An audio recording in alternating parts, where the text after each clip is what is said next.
Hello friends, अपन ने कल day first पे क्रिया के कई क्वेश्चन किए थे। अब अपन डे सेकंड के करेंगे क्रिया के क्वेश्चन कि जिस विकारी शब्द के प्रयोग से हम किसी वस्तु के विषय में कुछ विधान करते हैं उसे क्या कहते हैं, क्रिया कहते हैं।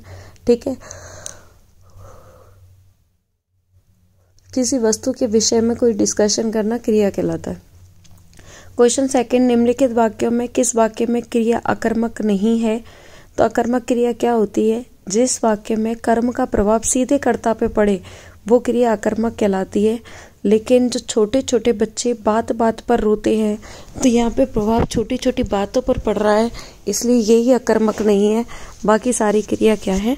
अकर्मक है। क्वेश्चन थर्ड है, निम्नलिखित में से गलत विकल्प है तो वह चतुर निकला।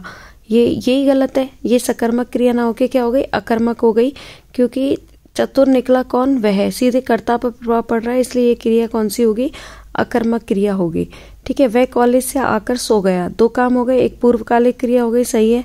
उसने आम खाया, ये सकर्मक है, ये भी सही है। निम्नलिखित वाक्यों में से अकर्मक क्रिया का वाक्य है। अब वापस आ गया, अकर्मक क्रिया का वाक्य है और इसमें आपको सीधा प्रभाव किस पे पड़ना चाहिए?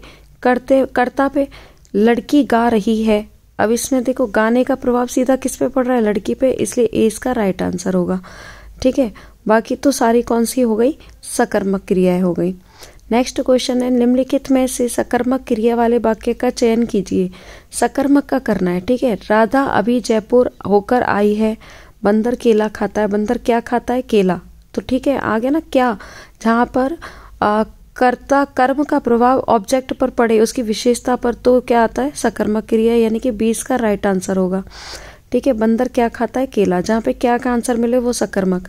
मोहन ने अविनाश को पढ़ाया ना, कौन सी क्रिया है? अब देखो, मोहन ने किसको पढ़ाया? अविनाश को। ठीक है, तो ये कौन सी क्रिया हो गई? संयुक्त क्रिया हो गई। ठीक है, तो बी इसका राइट आंसर होगा। मोहन ने किसको पढ़ाया? अविनाश को। ठीक है, क्वेश्चन 7 है, निम्नलिखित में से किस वाक्य में पूर्वकालिक क्रिया का प्रयोग हुआ है?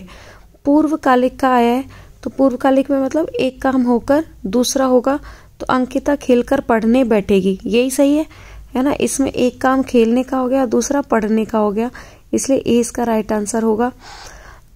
और मोहन पत्र लिख रहा है, मेघा भोजन कर रही है, इन सब में एक एक काम है।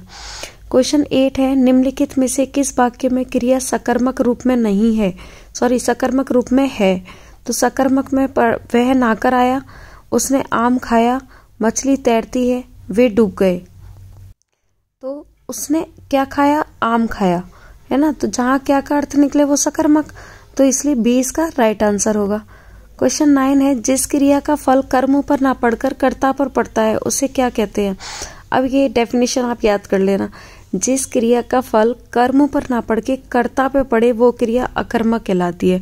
इतनी देर से मैं आपको यही बता रही थी कि जिसका कर्म का फल कर्ता पर पड़े वही क्या कहलाती है? अकर्मक। ठीक है, और अगर जिस क्रिया का फल कर्म पर ना पड़े उसका फर्क किस पे पड़ता है? सकर्मक पे। क्वेश्चन 10 है, मैं नहा धोकर नाश्ता करूंगा, है ना? अब इसमें देखो दो क्रियाएं हो रही है, एक तो नहाने धोने की और दूसरी नाश्ता की। तो दोनों क्रियाओं में पहले एक काम खत्म हो जाएगा जब दूसरा होगा, इसका मतलब ये कौन सी क्रिया हो गई? पूर्वकालिक क्रिया। ठीक है, कोई एक काम खत्म करके मैं दूसरा काम करूंगा तो वो कौन सी क्रिया कहलाएगी? पूर्वकालिक क्रिया, ये याद रखना। ठीक है, तो इस तरीके से आपके 10 क्वेश्चन कंप्लीट हो गए। बस याद क्या रखना है?